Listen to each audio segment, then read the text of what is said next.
we're kicking things off with one of the most nail-bitingly close matches I've seen in a while. As the token druid, Chonsu knows that without board control, there's no win condition in the deck. Well, almost.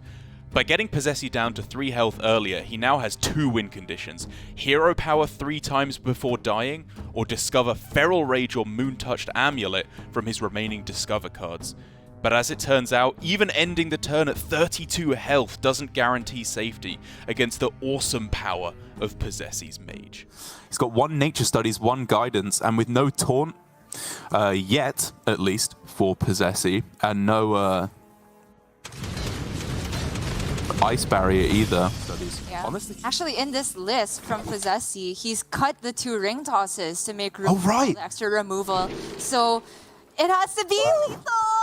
And he will have mana to potentially go Guidance into Feral Rage. It has come down to this, Derek, the bottom of Chonsu's deck. He missed! He missed.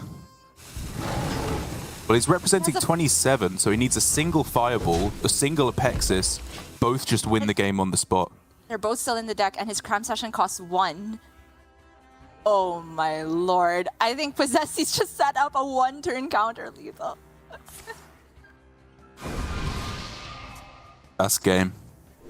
That Fireball does it. That's just lethal. Unbelievable. Unbelievable. Chonsu was 1 hero power away. Oh. He's just dead to double Fireball. Oh man, that is so sick. I mean, respect to Chonsu. He gave it his absolute all. I think all of his choices at the end of the game were the correct realization of how he tries to win the game. It was a weird old week for the EU region. 7 out of 8 players in the quarterfinals had Mage, and it didn't take 10 hours to finish one series. In fact, it was such a blistering pace that X-Blaze took down Frenetic in a 10-minute series. Admittedly, the Warlock kind of turbo lost rather than the Mage turbo won, but it was still a nice change of pace to not be able to hit Legend in the time it takes for Europe to end.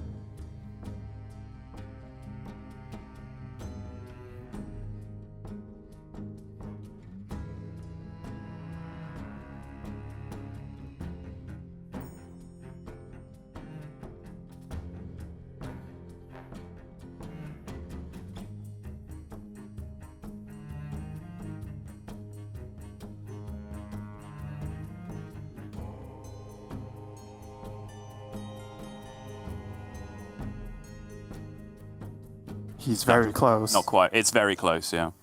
Oh, it says explode. No, it is, yeah. Just mask. Yeah, just spell damage mask. I was looking at it with Fireball. Oh, no. I meant mask, but I presumed you counting because I was looking at minions. Well, not there from Blaze. 2-0. Mage goes through. Again, story of the day. If you didn't bring Mage, you should have. A simple but very instructive play here from Alan. Shadowhunter Vol'jin is a unique inclusion in Control Priest, and while it's difficult to know the perfect time to play it, it certainly rewards such knowledge.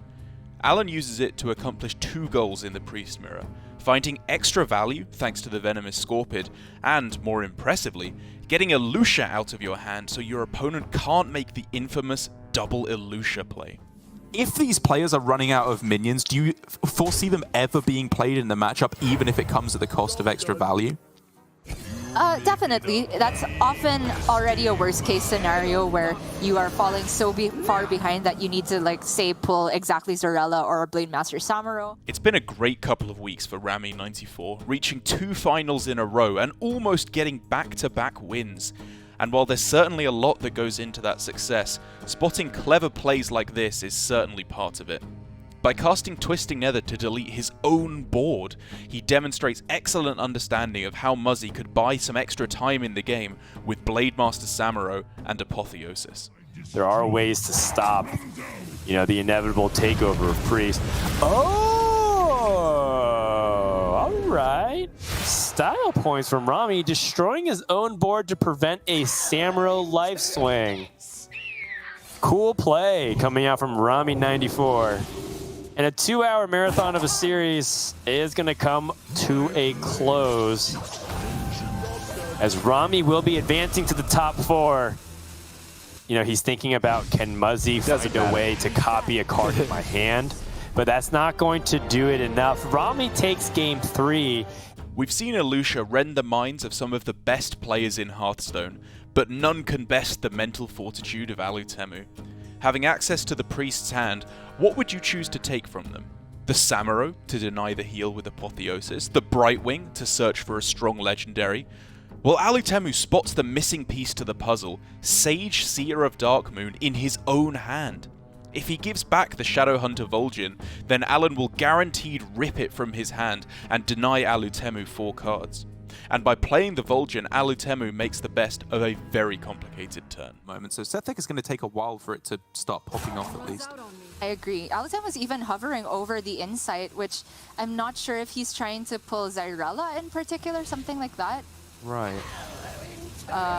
Okay. Pulls the other Seth. Oh, on his own minion! I've never seen this! Okay.